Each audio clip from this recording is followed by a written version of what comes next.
At the time we're making this video, it's 21 years since a couple of modders called Min Lee and Jesse Cliff started mucking around in Half-Life's gold source engine and thought it might be fun to pit terrorists against counter-terrorists in objective-based multiplayer matches.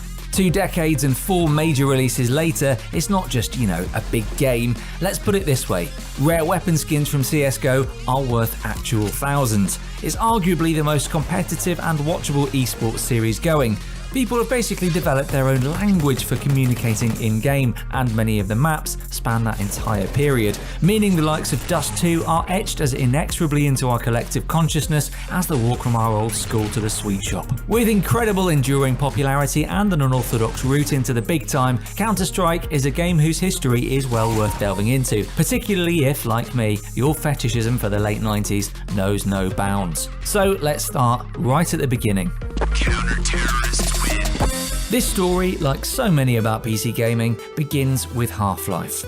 Valve released something momentous in 1998, a first-person shooter so absurdly ahead of the curve that it seemed to have been beamed into existence from a far-off planet, just like the aliens within its own Black Mesa research facility. Thank you, yes, I'm rather proud of that one.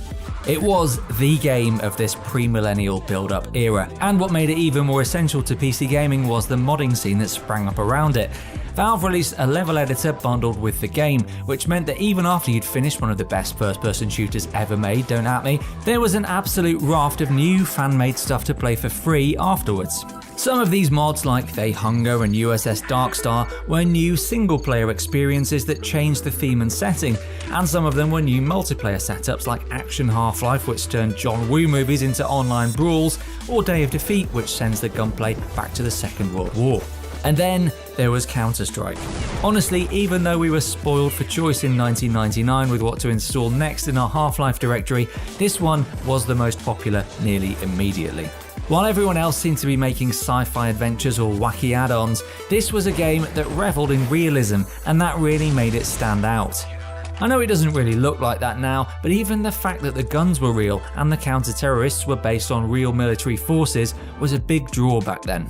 From its earliest versions as a rough beta in June 1999, the elements we'd still consider essential were in place. Buy your weapons and equipment before each round, fight to either plant or defuse a bomb, or squabble over some hostages, and when you die, you stay dead until the end of the round. The map design and weapon behaviour were fantastic for the time too, but I really think it's that combination of your death meaning something and the tactical depth of both objectives and a weapon economy that gave Counter-Strike such a massive audience. Dust 2, Mirage, Train, Nuke and Inferno were all born in this era, and although they've all had several major reworkings over the years, if you only know the CSGO version, you'd still be able to get about in the originals. Dust 2, yeah, admittedly does look like toddlers have broken in and scribbled crayon all over its textures, but it is still very recognisably Dust 2. The weapons haven't changed a bit either, they go by different names, and look what scoping with a stare AUG used to look like, mental. But it's more or less the same old armoury the pros play with in CSGO today. Lee and Cliff iterated quickly, racing through a series of beta releases in late 99 and 2000, and the audience just kept growing with every release. Eventually the bigwigs at Valve took notice.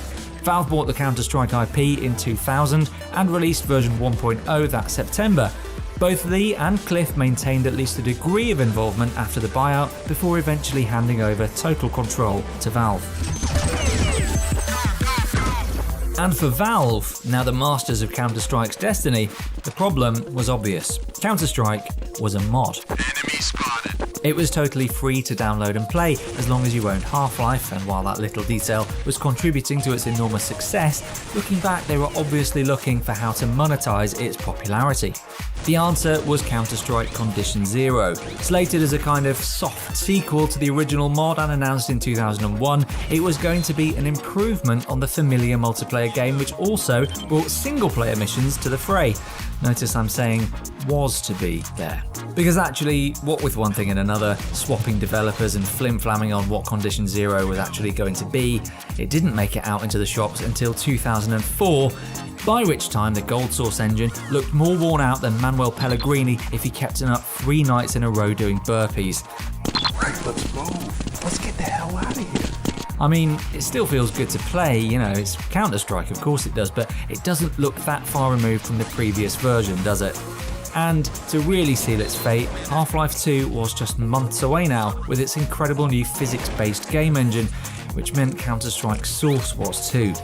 It's not a total bust though, isn't Condition Zero? The idea of picking AI teammates was pretty compelling at the time, and since they all have different ratings for aspects like bravery and skill, it's a system with enough depth to keep you experimenting for a while. As for the single player stuff, well, you're looking at it right now and it's pretty much all like this, to be honest. Yeah. It's available to play today in the form of deleted scenes on Steam.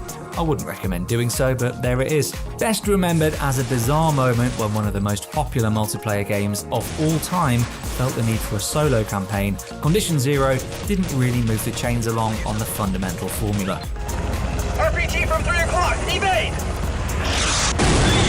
This is Red Tail 5. We've been hit and are going down. Red Tail 5 is going down.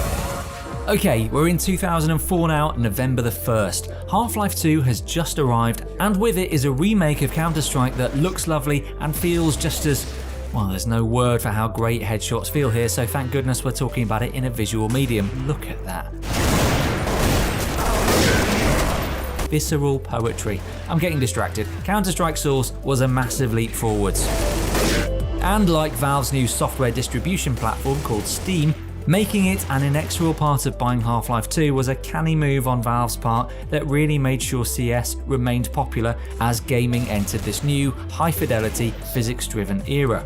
Again, if you've only played CSGO, you'll feel pretty at home here. Welcome back to Office. It's just as you left it. The hostages are still waiting patiently to be saved just like they were in 1999. They just look a bit more like hostages now and a bit less like those weird body pillows you see Wish ads for when you scroll too far down your timeline. The weapon economy is just the same, and although things like spray patterns and exact damage values are different about the guns, a lot of the same skills apply.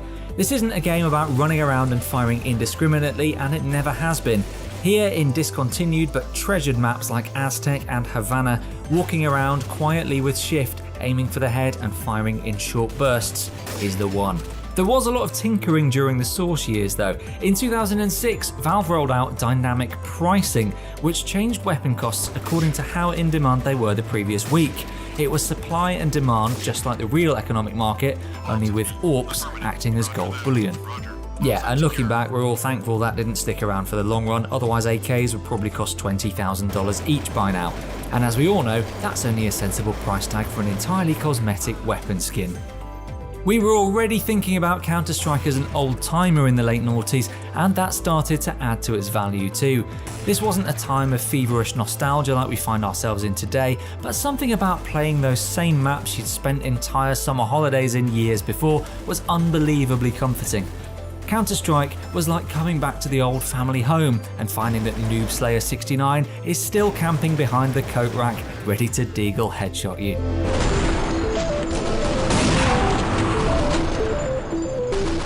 Counter-Strike Source was so popular, so playable, and so perfect that when word got out in 2011 that Valve and Hidden Path were working on a new Counter-Strike game, the community's reaction was basically like this. Alright, apparently Valve and Hidden Path are working on a new Counter-Strike game. It was only originally intended as a console port after all, finally letting the gamepad brigade in on the good stuff we'd been enjoying for all these years. But during development, Valve's ambitions for it changed, and the game that arrived in 2012 was a full-blooded title that added to and improved upon basically all of CS Source's aspects. Basically, the unthinkable happened. An enormous community migrated from one tried and tested game to a new home. And this great migration was helped along by a few business-savvy ideas like the 2013 ARMS deal, which added weapon skins to the game. Yeah, that one worked out alright, didn't it, Valve? I remember thinking at the time that this somehow cheapened the game, seeing weapons we'd been using and honing our skills with for years suddenly daubed with gaudy designs like Need for Speed cars or something. It'll be a fad, I thought. And yet, 7 years later, I'm proved as categorically wrong as anyone could be.